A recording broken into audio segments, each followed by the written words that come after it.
नमस्कार मंडळी.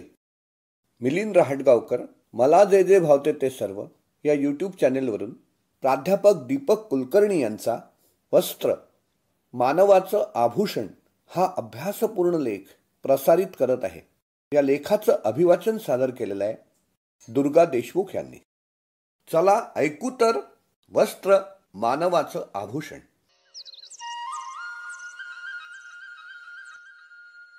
वस्त्र मानवाचं आभूषण.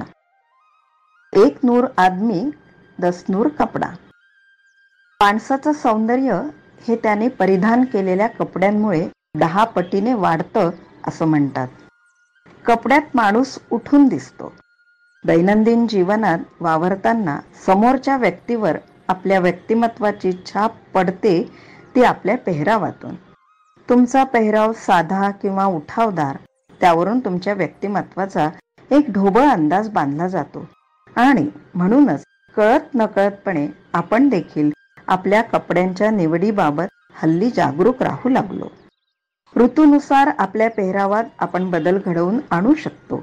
अशा विविध कारणांमुळे आज कापड उद्योगाला विशेष महत्त्व प्राप्त झालं आहे. कुठलीही व्यक्ती कापडाची निवड करताना उत्तम पोत, आकर्षक डिझाईन, प्रचलित फॅशन आणि योग्य रंगसंगती या सर्व बाबींचा विचार करूनच कपडा खरेदी करते व वस्त्र परिधान करते. आपल्या शरीराला शोभेल आणि स्वभावाप्रमाणे मनाला आवडेल असे रंग निवडून आपले सौंदर्य कपड्याने अधिकाधिक वाढवण्याचा प्रयत्न प्रत्येक व्यक्ती करत असते.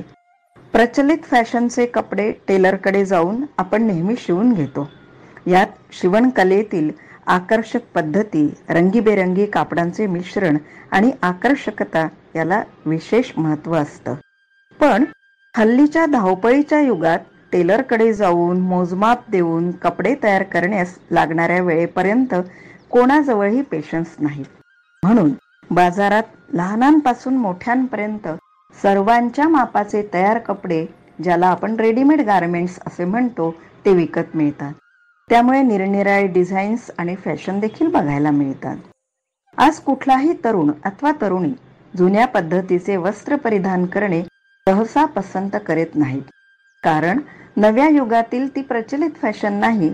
म्हणून चुकूनही एखाद्या व्यक्तीने जुन्या पद्धतीचा पेहराव केलाच तर वेश असावा बावळा परी अंतरी नाना कळा या उक्तीचा ती व्यक्ती आधार घेत आहे असे समजायला हरकत नाही. वेश बावळट असण्याऐवजी तो साधा पण आकर्षक असणे आवश्यक आहे. अर्थात आकर्षक वेश असूनही व्यक्तिमत्वात आंतरिक गुण हवेतच बरं का. आजच्या काळात कुठल्याही पुरुष अथवा महिलांकरता वस्त्र हे अलंकाराहून अधिक मोलाचं ठरलं आहे. दागिने हे सर्वसामान्य माणसाच्या आवाक्याच्या पलीकडे जाऊ लागले आहेत. याला मूलतः सोने चांदी यांचे वाढलेले भरमसाठ दर हे मुख्यत्वे कारणीभूत ठरतात. वस्त्र हेच बहुमोल लेणं म्हणून आज परिधान केलं जातं. आज सर्वसाधारणपणे कुटुंबातील एकूण खर्चामध्ये वस्त्राकरिता खर्च करण्याचे प्रमाण पूर्वीपेक्षा वाढलेले आढळून येते. अगदी बालवाडीत जाणाऱ्या मुलामुलींपासून तर थेट सेवानिवृत्त व्यक्तींपर्यंत प्रत्येकाला कपड्याचं महत्त्व विशेषत्वाने पटलेलं आहे. दागिन्यांबाबत महागाईसोबतच चोरीचं भय असतं. म्हणून हल्ली खरे दागिने हे केवळ बँकांमध्ये सेफ डिपॉझिट वॉल्टमध्ये कायम वास्तव्य करीत असतात. आर्टिफिशियल किंवा इमिटेशन ज्वेलरी म्हणजेच बनावटी दागिने घालण्याची पद्धत कदाचित यामुळेच आली असावी. कपडे मात्र दागिन्यांच्या तुलनेत माफक दरात विविध रंग, पोत म्हणजेच टेक्स्चर, नक्षीकाम म्हणजे एम्ब्रॉयडरी, डिझाईन इत्यादी विविध पैलूंनी माणसाचं सौंदर्य अधिकाधिक आकर्षक बनवतात. दैनंदिन जीवनात कपड्याला फार महत्त्व आहे हे आपण जाणतोच. विवाह समारंभात वधूवरांचा मानपान हा मुख्यत्वे कपड्यानेच केला जातो. विवाह समारंभात प्रामुख्याने दोन्ही पक्षांच्या नातेवाईकांना कापडच दिला जातो आणि म्हणूनच आपणा सर्वांना आपल्या मानपानाबाबत चोखंदळ असावं लागतं. या वस्त्राचा रंग आणि डिझाईन, त्याची निवड आणि प्रत यावर म्हणे दोन्ही पक्षांचा दर्जा ठरत असतो. शहरी किंवा ग्रामीण वधू आणि वर विवाह समारंभात कपडा खरेदीसाठी जास्तीत जास्त खर्च करून चांगले वस्त्र परिधान करण्याच्या प्रयत्नात असतात आणि हे वस्त्र ब्रँडेड असल्यास उत्तमच. समाजात कुठल्याही क्षेत्रातील प्रतिष्ठित आणि थोर व्यक्तींचा सन्मान शाल आणि श्रीफळानं केला जातो. प्रसंगी ही शाल रेशमाची अथवा लोकरीची असावी लागते, कारण ती बहुमान करण्यास पात्र आहे. तसेच धार्मिक प्रसंगी सोहळ्यासाठी कद वापरात येत असतात. कालांतराने केतकी, रेशमी, सोवळे असे अनेक प्रकार प्रचलित होऊ लागले.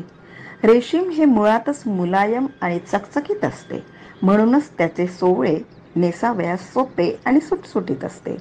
याशिवाय ढाक्याची मलमल, पैठणची पैठणी, राजस्थानची चुनरी, गुजरातची बांधणी आणि पटोला, कांजीवरम आणि बनारसी सिल्क, चंदेरी सिल्क, आंध्र प्रदेशची पोचमपल्ली अशी विविध वस्त्र प्रसिद्ध आहेतच.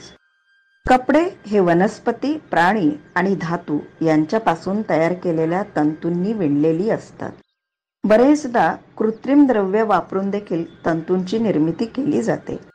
कापसाचे कपडे स्वस्त, टिकाऊ आणि जलपोषक असतात, त्यामुळे आरोग्यदायक वाटतात. रेशमाचे कपडे मजबूत, चकचकीत आणि सहसा मलिन होत नाहीत. लोकरीचे कपडे उबदार आणि टिकाऊ म्हणून प्रसिद्ध आहेत. ताग, केळाची साल, बांबू, नारळ यापासून तयार झालेल्या तंतूंचे वस्त्र देखील हल्ली प्रचलित आहेत. धाग्याचे नैसर्गिक उद्गम हळूहळू तोकडे पडू लागले आणि मानवानं कृत्रिम धागे बनवायला सुरुवात केली. कापसाचे आखूड तंतू आणि झाडांचा लगदा यातील सेल्युलोज रासायनिक द्रावणात विरघळून कृत्रिम तंतू तयार केला जातो.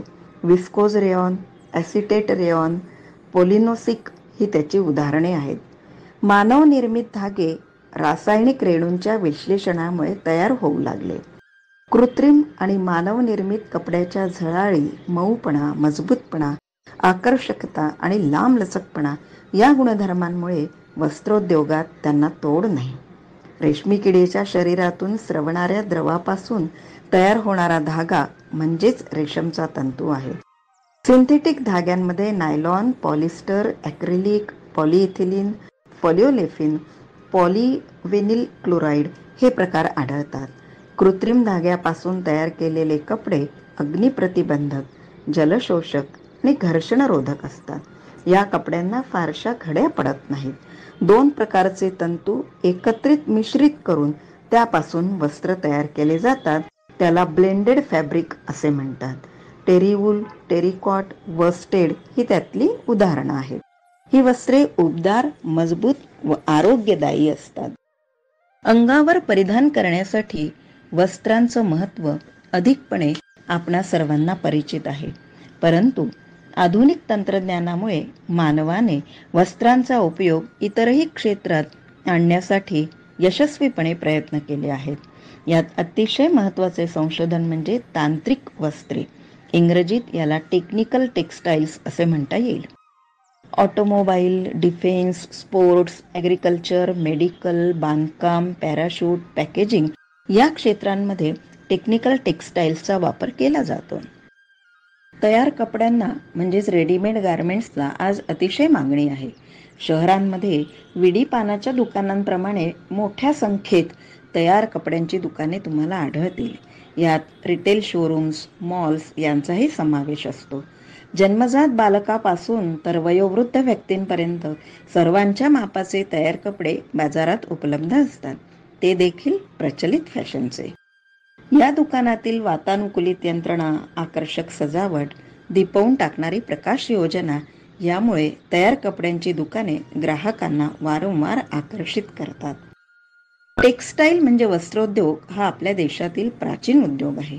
वेगवेगळ्या स्वरूपातील कापडांचे नैसर्गिक अथवा सिंथेटिक स्वरूपात उत्पादन करणे, त्यासाठी आवश्यक असणाऱ्या यंत्रसामग्रीची निर्मिती करणे आणि त्याचबरोबर नवीन तंत्रज्ञानावर आधारित गोष्टींचा विकास व नियोजन करणे आदी प्रक्रियांचा समावेश या कापड उद्योगांमध्ये होतो. जेव्हा आपण टेक्स्टाईल मटेरियल म्हणजे वस्त्राचा विचार करतो, तेव्हा तो फक्त विणलेल्या किंवा प्रिंटेड कापडापुरताच मर्यादित राहू शकत नाही, तर त्यात पडदे, गाद्या, गालिचे, कुशन व त्यांच्या आतमध्ये भराव्या लागणाऱ्या गोष्टींचा विचार देखील महत्त्वाचा ठरतो. तर ही आहे कहाणी वस्त्राची. वस्त्र हे मानवाचं एक आभूषण. अन्न, वस्त्र, निवारा या मानवाच्या 3 महत्त्वाच्या गरजांपैकी वस्त्र हे एक. आजच्या जगात वस्त्राचं महत्त्व काही औरच आहे, नाही का?